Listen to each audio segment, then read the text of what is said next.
Ford est un joyau américain dans le monde du sport automobile. La marque de Dearborn est connue pour son investissement en sport auto, surtout outre-Atlantique, en NASCAR ou en Champ Car en tant que motoriste.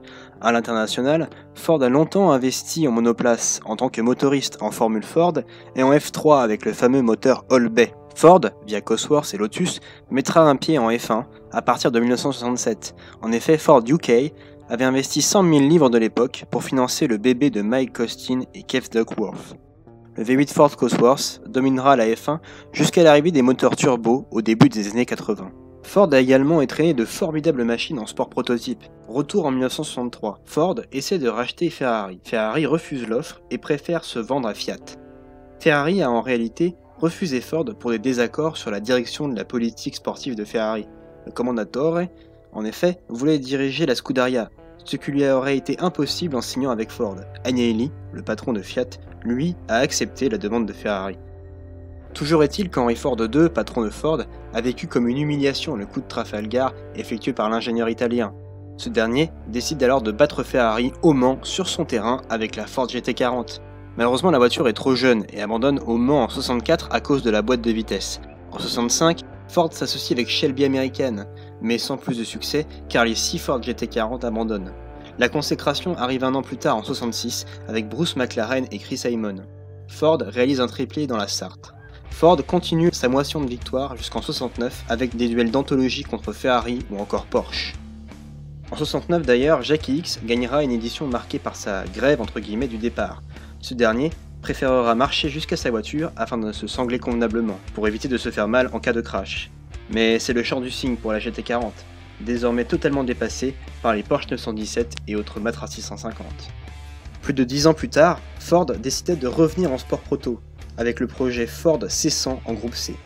Ford décida de faire appel à un prestataire pour dessiner sa nouvelle voiture et fit appel à Len Bailey.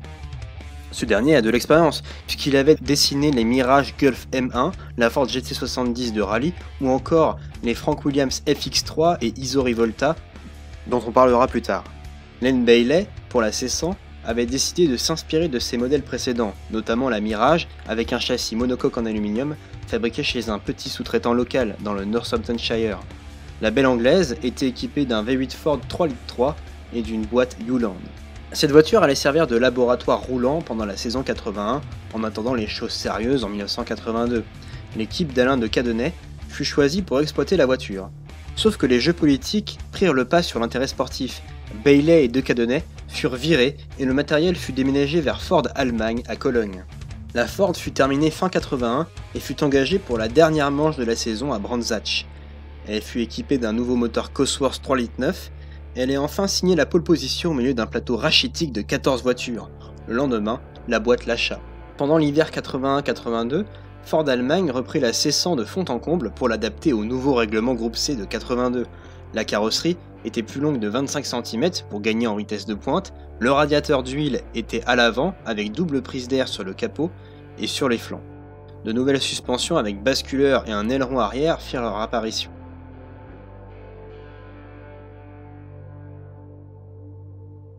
Dès les premiers essais au Castellet, la situation était critique. La tenue de route était inexistante avec un sous-virage chronique et la roue intérieure ne touchait quasiment plus le sol. Résultat des courses, la Ford était à 4 secondes des petites barquettes Lancia. En plus du championnat du monde d'endurance, la voiture était engagée en DRM, le Deutsche Rennsport Meisterschaft, l'ancêtre du DTM actuel, par Zach Speed. À Zolder et Hockenheim, la voiture abandonna et était hors du rythme. En plus d'avoir une tenue de route mauvaise, la Ford souffrait d'un marsouinage chronique et d'un moteur manquant de puissance. La première manche du championnat du monde d'endurance à Monza confirmait les résultats initiaux avec une voiture à 5 secondes des meilleures. Ford Europe retira son soutien et transféra le programme à Zach Speed pour le reste de la saison. Ford arrête le massacre en DRM et demande à Tony Southgate d'inspecter la voiture. Southgate est un ingénieur de génie, ancien notamment de BRM, Shadow, Arrows ou Theodore en Formule 1. Ce qu'il découvrit sur la C100 fut démoralisant.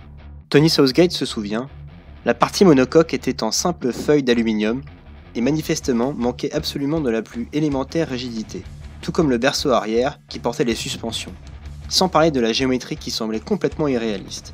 Même la géométrie de la direction semblait farfelue. J'avais l'impression que chaque partie avait été conçue sans se soucier de l'ensemble, ce qui est souvent le cas quand tout le monde donne son avis. Bref, j'ai tout de même accepté l'idée des Ford à redresser la barre. Devant ce carnage, exit Ford Allemagne, retour à la version de Bailey et de Cadenet.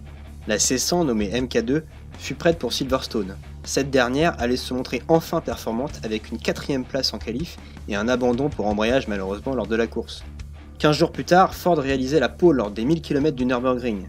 Mais à mi-course, l'arbre de bois cassa. Malgré la déception, il était évident que Ford était dans la bonne direction. Lors du Mans 82, les Ford, sans kit aérospécial, se firent déposer en ligne droite par les Porsche 936 et les Lola T610. 30 km/h de différence. Néanmoins, Klaus Ludwig et Mark Führer allaient prendre la tête avant d'abandonner sur problème électrique.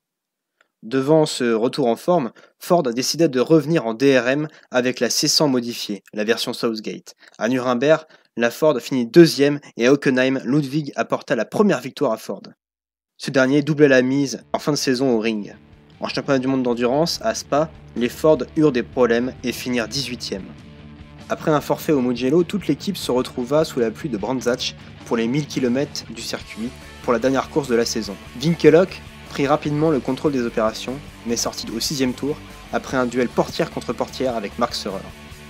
Finalement, après un 2ème départ, l'équipage de Desiree Wilson et Jonathan Palmer finit 4ème, meilleur classement d'une Ford en championnat du monde d'endurance. En haut lieu, on est très insatisfait de la saison qui était très mal embarquée et sauvée in extremis par l'intervention de Tony Southgate. Ford Angleterre repartit avec des bases plus sereines pour 1983. Southgate travailla sur la C100 MK3 à effet de sol et Cosworth arrivait avec un moteur turbo de 750 chevaux. Tout de suite, la Ford MK3 devenait la machine à battre pour 83. Lors des essais de pré-saison, elle pulvérisa les chronos des Rondo et autres Porsche.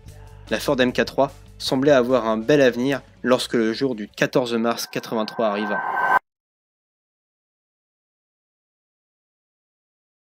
La maison mère, Ford USA, décida d'annuler tout le programme avec effet immédiat. Tout le monde fut viré sans ménagement avec de lourdes compensations financières.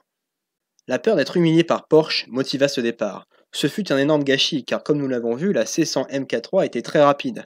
Pour être tout à fait complet, les C100 de 82 ont été utilisés jusqu'en 1984 sous bannière Jack Speed en DRM. Mais Ford n'avait évidemment plus rien à voir avec ses petites aventures privées. Et c'est ainsi que se termina ce retour raté de Ford en sport proto. Cette histoire montre qu'une équipe est toujours soumise aux caprices des décideurs, aux jeux politiques, et qu'une aventure, même mal partie, peut toujours être récupérée.